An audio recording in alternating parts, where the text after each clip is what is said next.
मेरा नाम नम्रता है और पहले पार्ट में आपने देखा कि किस तरह हमारी सुई विवेक मेहरा पर आकर रुक गई थी। पर जब हम उसकी तलाशी कर रहे थे तब कुछ ही दिनों में हमें पता चला कि उसकी लाश सड़क के किनारे मिली है। जैसे ही हमें पता चला कि उसकी मौत हो चुकी है, मानो जैसे वो हमारे लिए एक डेड एंड सा हो गया हो। हमें कुछ वक्त इंतज़ार करना पड़ा ताकि पोस्टमार्टम रिपोर्ट से हमें कुछ पता चल सके। थोड़ी देर इंतज़ार करने के बाद डॉक्टरों ने हमें बताया कि उसे करीब पिछले 7 दिन तक बांध कर रखा गया था, जिससे ये बात तो साफ थी कि अगर वो पिछले 7 दिन से बंधा हुआ है तो वो उस लॉकअप में आकर उस बच्चे के चाचा का कत्ल बिल्कुल भी नहीं कर सकता। ऐसा मुमकिन ही नहीं है। पर हमारे आगे इतने सारे सवाल थे और हमारे पास जवाब बिल्कुल भी नहीं था। हमने सीसीटीवी फुटेज में साफ साफ विवेक मेहरा को ही उस इंसान का कत्ल करते हुए देखा था। आखिर ऐसा कैसे हो सकता है कि 2 एक जैसे दिखने वाले लोग अलग अलग जगह पर मौजूद हो? आखिर ये क्या चक्कर था? कहीं यहाँ पर कोई भूत प्रेत का चक्कर तो नहीं? हमें आगे कोई कड़ी नहीं मिल पा रही थी। सभी का शक अब हमारे ऊपर ही आ रहा था, क्योंकि आखिर में एक पुलिस वाले पर ही इल्ज़ाम लगा था। हमें इस चीज़ को अब जल्द से जल्द सुलझाना था। इस वजह से हम हर एक चीज़ अच्छी तरीके से खंगालने लगे, फिर चाहे वो किसी का सेल फ़ोन हो, मेल्स हो, पिक्चर्स हो, एवरीथिंग। कुछ समय तक बिना ब्रेक के पूरी जांच पड़ताल करने के बाद हमारे हाथ में एक ही सबूत लगा था। वो थी एक पिक्चर जहाँ पर वो बच्चे का चाचा विवेक मेहरा और वो बच्चा जिसका कत्ल हुआ था और भी बहुत लोग उस पिक्चर में नज़र आ रहे थे। उस पिक्चर में मैं भी थी। वो पिक्चर मनाली में ली गई थी करीब 3 महीने पहले। मुझे भी अचानक से ही याद आया कि उस वक्त हम सभी साथ में थे और विवेक मेहरा भी उस वक्त मनाली में ही था। उस पिक्चर में दिखने वाले कुछ लोग तो मर चुके थे। ये देखकर मैं घबराने लगी थी कि उस पिक्चर में मैं भी तो हूँ, कहीं अगला टारगेट मैं तो नहीं। सभी लोग मेरी फिक्र करने लगे थे।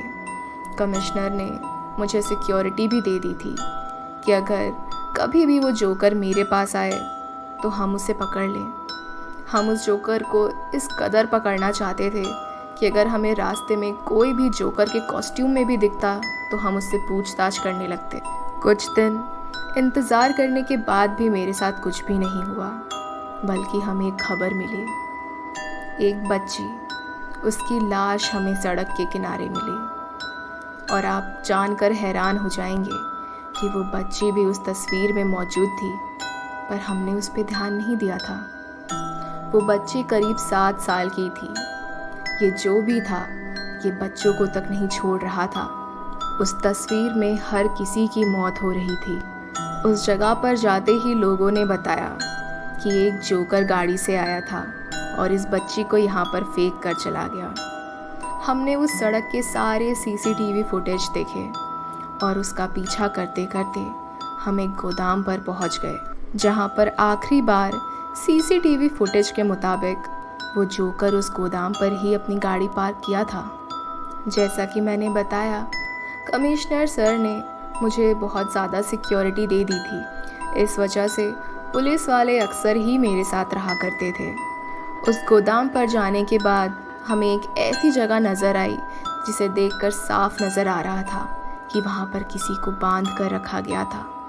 शायद वहीं पर विवेक मेहरा को बांध कर रखा गया होगा। पर जब हम वहाँ से वापस आ गए तब एक फुटेज हमारे हाथ लगी, जहाँ पर हम उस जोकर का चेहरा देख पा रहे थे।